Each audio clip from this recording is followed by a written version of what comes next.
Nefer is the newest Dendro DPS coming in 6.1, and her DPS capabilities are looking very promising. So, let's go over some calcs for everything you need to know for our best teams, builds, and vertical investment. Just keep in mind that these are day 1 pre-release calcs, so things could end up looking much different by the time of her release. But first, with Genshin's anniversary, the top-up bonuses will be reset, so if you're looking for a way to save money on your Genesis crystals, you'll want to check out our sponsor, Loot Bar. Loot Bar is a very safe and reliable top-up site that allows you to purchase Genesis crystals at up to 25% off. Your data is completely safe during the transaction, as all you need to provide is your in-game user ID number, and when purchasing through Loot Bar, you'll even receive points that you can use to redeem rewards such as a Welcome Moon or cash coupons. And Loot Bar is widely used by even some of your favorite large creators such as Jello Impact, and Loot Bar has positive reviews from over 30,000 users, so click the link in the description to get started. New users will get an extra 10% off their first purchase, and returning users 5%. Thank you, Loot Bar. Now back to the video. Alright, so let's quickly summarize Nefer's kit and gameplay. Similar to how Flins is a direct lunar-charged DPS, Nefer is a direct lunar bloom DPS. Casting Nefer's skill will put her into a DPS state where if you have a Verdant Dew, she can consume it to perform a charged attack, and she has 3 clones that will perform coordinated attacks of direct lunar bloom damage scaling off her elemental mastery. She can perform this charged attack 3 times per skill. Her skill has 2 charges, so in total you can do 6 charged attacks per rotation. Then her burst is basically just 2 fairly high multipliers of regular Dendro damage, not Lunar Bloom. Additionally, because of Nefer's Ascension 1 passive, her teams will not be able to get any damage out of the Bloom Seeds themselves, as this passive essentially cages the seeds and prevents them from exploding. Instead, what happens with these seeds is, each time Nefer casts her skill, she'll absorb up to 3 seeds to gain buffs to her own damage.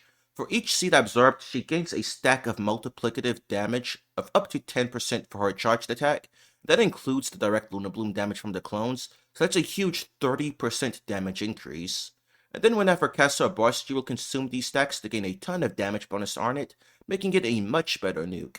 So essentially, in exchange for not being able to have actual Bloom, Hyperbloom, or Burgeon damage on her teams, Nefer was given extremely high personal damage to compensate for this. That's the gist of how Nefer's kit works, so let's look into her team building. Nefer's burst is not important, so it's not really necessary to battery her, but yet you still really want a second Dendro, as you'll need a secondary source of application to ensure you are feeling Verdant Dews all the time. Plus, Dendro Resonance also increases her damage by like 10%, and it should go without saying that Lauma is by far the best Dendro for this slot. She's providing a 14% multiplicative buff, 40 crit value, 25% res shred, and her Pale Hymn stacks. These buffs combined result in Lauma buffing Nefer's damage by more than 80%.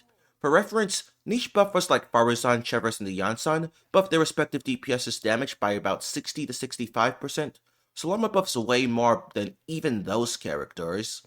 That's before even factoring in that Lauma is your second moon sign character for Ascended Gleam, and Nefer loses an immense amount of damage without this, so in reality, Lauma is more than doubling Nefer's damage. So that leaves us with a team core of Nefer and Lauma, and for the next 2 slots, we need a Hydro so we can trigger Lunar Bloom, and then the 4th is a Flex option. Either the Hydro or Flex slot should be a sustain unit so that you don't die. With that in mind, here are some example teams. Note that at the time of recording this video, we only have talent level 9 multipliers for Nefer, so any number seen here will be higher if you crown her.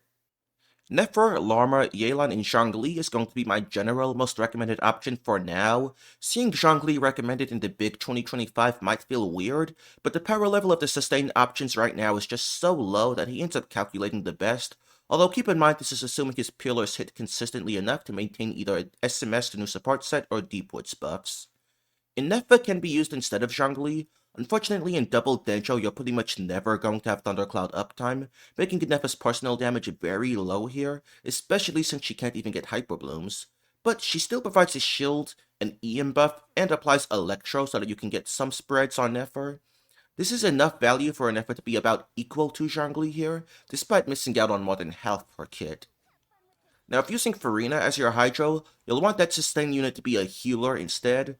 Kuki seems to be the best one in this case. She doesn't provide any direct buffing, but allowing for some spreads seems to be better than what any other healers can do here. The 2 other healers I've tried were Baizu and Bennett. Baizu provides a Lunar Bloom buff, but it's not very big, and Bennett provides us a big attack buff, which Nefer does have some attack scaling, but it's a very small portion of her total damage, so it's not doing much. Farina's buffing isn't great for Nefer anyway, so going out of your way to use a healer to enable Farina is probably not a great idea, unless maybe you have her constellated. Another route you can go is using Nahida and doing triple Dendro. Nahida will provide 250 elemental mastery even if you don't build much on her herself. Since Nahida's EM buff, it uses whoever has the highest EM on the team. That's always going to be Nefer since she gets way over 1000. So since elemental mastery scales both Nefer's multipliers and her Lunar Bloom damage bonus, Nahida's buff increases Lauma's damage by a pretty darn good amount. The problem is that you'll need your Hydro unit to be sustained now. I have seen other theory crafters just going sustainless with Nahida on Prototype Amber, but that's probably not realistic unless you have Sync Show as your Hydro, so that you're taking way less damage. In which case, it's good at around the same power level as Nefer's other best teams we've looked into so far, but if you wanted an actual sustain, Kokomi can be used instead, and it's basically the same as Sync Show here. Now, you might also be wondering what to do if you don't have Lauma. The real answer is to just pull a Lauma and do everything you can to save back up for Nefer. But if you truly can't get Lauma for whatever reason, then our best team seems to be Nahida, Yelan, and Nefer. Nahida is obviously the best option to take Lauma's place as the second Dendro, then Nefer is the best sustain by far because she gives Moonsign for Ascended Gleam, which you absolutely need if you want Nefer to do good damage. If you can't use a Nefer here, then you'll have to use Aino, and then just whoever your best sustain option is in the last slot, so someone like Zhongli or Kuki. And that covers what should be all her best teams. As you can see, it's very important to have a Lauma if you want to maximize Nefer's damage. Without her, she can still do sufficient enough DPS for the Abyss and Fearless Stygian Onslaught. It's just obviously going to be a lot weaker, and you might be cutting it close for time if you don't have a proper good build. So, how should you build Nefer? Starting with the weapons, if you don't get Nefer's signature, then she's pretty much always going to be on the craftable Black Mirror Lantern instead. It's about 21% behind the signature, but it's better than pretty much everything else. The only other options worth considering are Lauma's signature weapon and Nightweaver, but if you have this, you get more damage using it on Lauma and keeping Nefer on Black Mirror. So really the only better option is the new 4-star banner weapon, Froststar, which has crit damage main stat and gives a good amount of elemental mastery from its passive. As for Nefer's artifacts, 4-piece Knight of the Skies Unveiling, the new DPS set, it's best. If you're using Farina and have a good Hunter set, it's not far behind. Otherwise, your next best alternatives are Gilded Dreams or 2-piece EM sets, which are more viable than I expected, only 9% behind Natsu. But on a character with as high personal damage as Nefer, 9% is a lot bigger than it sounds, so definitely keep working on getting her a 4-piece Natsu set, especially since you want to farm that domain anyway for the support set. Main stats, EM Sands and Goblets should always be used, but for the Circlet, EM and Crit are actually about equal, so use whichever you have better roll value on. Then substats, it's as you'd think, prioritize Crit and Elemental Mastery, treating EM as an equal roll to Crit because, well, it is. You can completely ignore Energy Recharge since most Nefer rotations don't use her burst to begin with. So that leaves just her Constellations. At the time of recording this video, we only have Nefer scalings for talent level 9, so I only calculated up to C2 since I don't have the numbers to calc C3, but these are the two constellations that are probably going to be most relevant to anyone looking to get some anyway.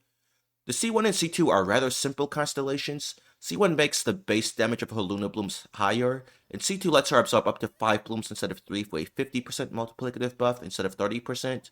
These both result in about a 16% increase over the previous constellation, which percentile-wise isn't anything crazy by today's standards, but with how high Nefer's damage is, as you can see, these are both adding over 500,000 damage, so they are very strong, but her weapon is a bigger increase and should be prioritized over the constellations. And that's basically everything. So what's the verdict on Nefer? Currently she has insanely high personal damage, second only to Mavrika. Yes, her damage is higher than even Skirk's. However, Skirk gets a lot of sub-DPS damage from Escoffier on the team, and high sub-DPS damage is not something that Nefer gets luxury to at the moment, so Skirk's overall team DPS is a lot higher. And as of right now, the DPS Nefer is closest to in terms of team DPS is Flins. She'll calc a bit higher than him once I've updated my calcs to have her crowned, so she is in contention with him for the title of third best DPS.